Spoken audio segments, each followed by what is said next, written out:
Bismillahirrahmanirrahim. Assalamualaikum warahmatullahi wabarakatuh. Perkenalkan, kami dari kelompok 4 Etika Ekonomi Islam akan membahas mengenai norma dan etika Islam dalam bidang distribusi. Sebelumnya, perkenalkan, ada Ilmi Nur Fauzia dan ada rekan saya Widi Aprianti dan Lisna Fauzia. Langsung saja kita ke materi pertama yang akan dibahas oleh saya sendiri. Distribusi secara sempit artinya penyebaran atau perputaran ekonomi. Sedangkan menurut istilah lain, distribusi adalah penyampaian produk dari produsen kepada konsumen dengan tepat waktu untuk digunakan sebagaimana mestinya, seperti itu. Dan dalam Islam juga distribusi ini sangat luas artinya. Jadi dalam Islam itu distribusi itu tidak hanya menggunakan atau memikirkan kepemilikan pribadi, melainkan kepemilikan secara umum.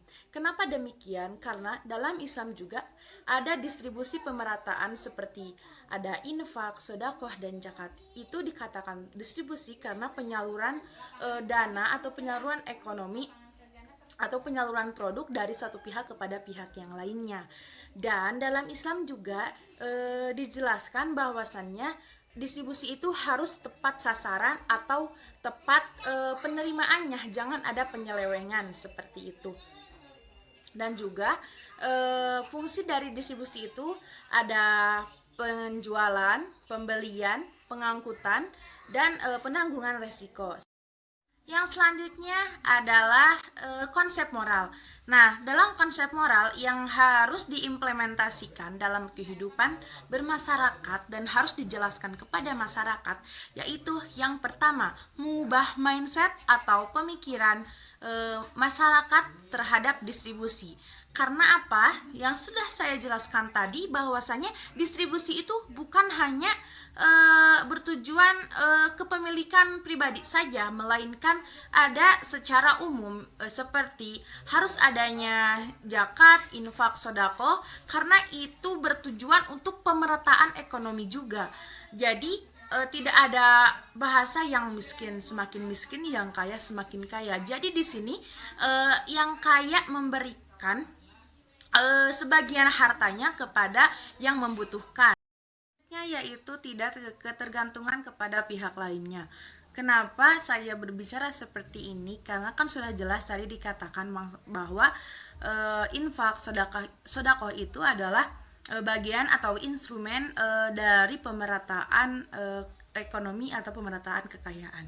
Nah, dalam Islam juga dikatakan bahwasanya orang yang menginfakkan hartanya di jalan Allah akan dilipat gandakan, seperti itu.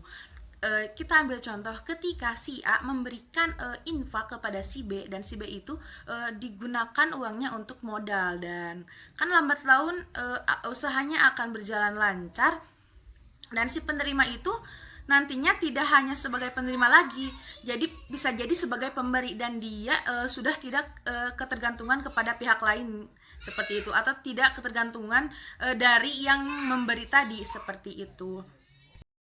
Assalamualaikum warahmatullahi wabarakatuh. Saya Widi Aprianti akan menjelaskan konsep nilai dalam distribusi.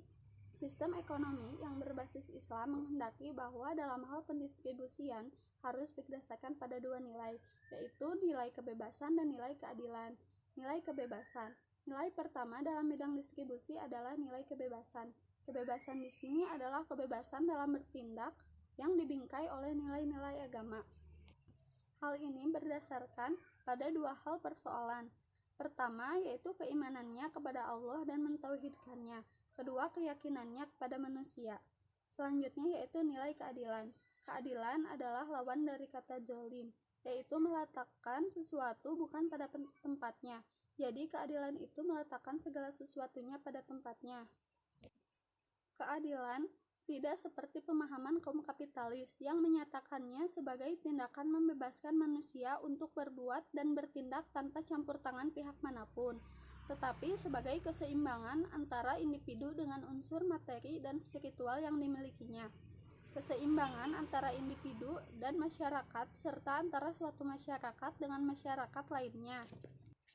Keberadilan dalam pendistribusian ini tercermin dari larangan dalam Al-Quran. agar supaya harta kekayaan tidak diperbolehkan menjadi barang dagangan yang hanya beredar di antara orang-orang kaya saja, tetapi diharapkan dapat memberi kontribusi kepada kesejahteraan masyarakat sebagai suatu keseluruhan. Nilai keadilan distribusi dalam ekonomi Islam itu tercermin dalam beberapa aspek. Yang pertama, perbedaan pendapatan. Ketidaksamaan yang adil ini tidak diragukan lagi akan mengakibatkan perbedaan dalam pendapatan. Ia merupakan aksioma yang telah diungkapkan oleh Al-Quran dalam sejumlah ayat, seperti firman-Nya, "Dan Allah melebihkan sebagian kamu dari sebagian yang lain dalam hal rezeki." Quran Surat An-Nahl ayat 71. Yang kedua yaitu pemerataan kesempatan. Semua anggota masyarakat harus sama dalam mendapatkan hak untuk hidup, memiliki, belajar, bekerja, berobat, kelayakan hidup, dan jaminan keamanan dari bencana alam. Karena hal ini merupakan hak-hak kemanusiaan yang berhak mereka peroleh sebagai manusia semata-mata dan bukan sebagai anak-anak kelas khusus atau keluarga tertentu. Juga bukan sebagai individu-individu yang memiliki keahlian khusus. Selama semua orang sama dalam arti kemanusiaan, maka pembedaan antara satu individu dengan individu yang lain atau satu kelompok dengan kelompok yang lain adalah suatu kezaliman yang tidak beralasan sama sekali, karena hal itu berarti pemberian antara dua pihak yang sama dalam semua segi. Yang ketiga yaitu memenuhi hak para pekerja. Di antara nilai-nilai yang dituntut di sini adalah memenuhi hak pekerja atau buruh. Tidak boleh dalam keadilan Islam seseorang buruh mencurahkan jerih payah dan keringatnya sementara ia tidak mendapatkan upah atau gajinya, dikurangi atau ditunda-tunda. Dalam perihal penjualan, jika mereka telah menyerahkan barang atau mereka mengambil harganya pada saat penyerahan barang, seseorang buruh yang telah menunaikan pekerjaannya ialah lebih berhak dan lebih pantas mendapatkan upahnya dengan segera, karena upahnya adalah harga kerjanya, bukan harga barang dagangannya. Yang keempat yaitu takaful atau kesetiakawanan sosial yang menyeluruh. Hal ini dapat terlaksana melalui jaminan sosial bagi kaum lemah dan tidak mampu, tingkat pemenuhan kebutuhan yang cukup, sumber-sumber dana, dan jaminan sosial. Setiap individu mempunyai hak untuk hidup dalam sebuah negara, dan setiap warga negara dijamin untuk memperoleh kebutuhan pokoknya masing-masing, dan terdapat persamaan sepenuhnya di antara warga negara apabila kebutuhan pokoknya sudah terpenuhi. Menurut Syekh Mahmud Shaltut, bahwa jaminan sosial adalah suatu keharusan di antara keharusan-keharusan persaudaraan, bahkan suatu yang paling utama yaitu perasaan tanggung jawab dari yang satu terhadap yang lain, di mana setiap orang turut memikul beban saudaranya dan dipikul bebannya oleh saudaranya. Dan selanjutnya yaitu harus bertanggung jawab terhadap dirinya dan bertanggung jawab terhadap saudaranya. Jaminan sosial dapat memberikan standar hidup yang layak, termasuk penyediaan pangan, pakaian, perumahan, kesehatan, pendidikan, dan sebagainya kepada setiap anggota masyarakat. Sekian presentasi dari saya. Wassalamualaikum warahmatullahi wabarakatuh. Yang ketiga, penimbunan barang yang bertujuan untuk menyulitkan masyarakat. Nah, adapun yang dilakukan oleh Indonesia melalui Badan Usaha Logistik atau yang kita kenal dengan Bulog, di mana yang dilakukan adalah penimbunan beras, maka ini boleh dilakukan. Karena apa? Karena tujuannya adalah baik, yaitu untuk mencegah kenaikan harga beras yang sangat tinggi disebabkan oleh permintaan yang terlalu tinggi, sedangkan penawaran yang kurang, sehingga tercipta kelangkaan. Nah, maka penimbunan yang dilakukan adalah untuk mencegah atau melakukan ketersediaan barang. Nah, pembahasan yang kedua yaitu mencari keuntungan yang wajar. Nah, dalam kegiatan ekonomi, mencari keuntungan adalah salah satu hal yang utama.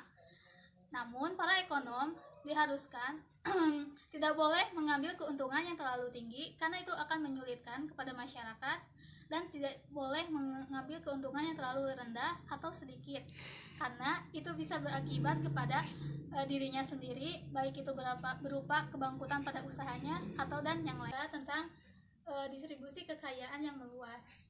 Nah, distribusi kekayaan ini dalam Islam bisa dilakukan melalui zakat. Nah, zakat sebagai kompensasi pensucian jiwa dan juga pensucian harta. Bagi mereka yang beruntung, dikenai kewajiban untuk membantu mereka para saudara-saudaranya yang kurang beruntung, sehingga terciptanya pemerataan pendapatan. Nah, pembahasan yang terakhir yaitu keadilan distribusi. Nah, prinsip yang ketiga, prinsip keadilan. Nah, prinsip adil dalam distribusi mengandung beberapa maksud. Yang pertama, kekayaan tidak boleh dipusatkan atau diperuntukkan pada sekelompok orang saja, baik itu suku, ras, atau agama tertentu. Nah, yang kedua, sumber kekayaan yang didapat dari sumber daya nasional harus dibagi secara adil.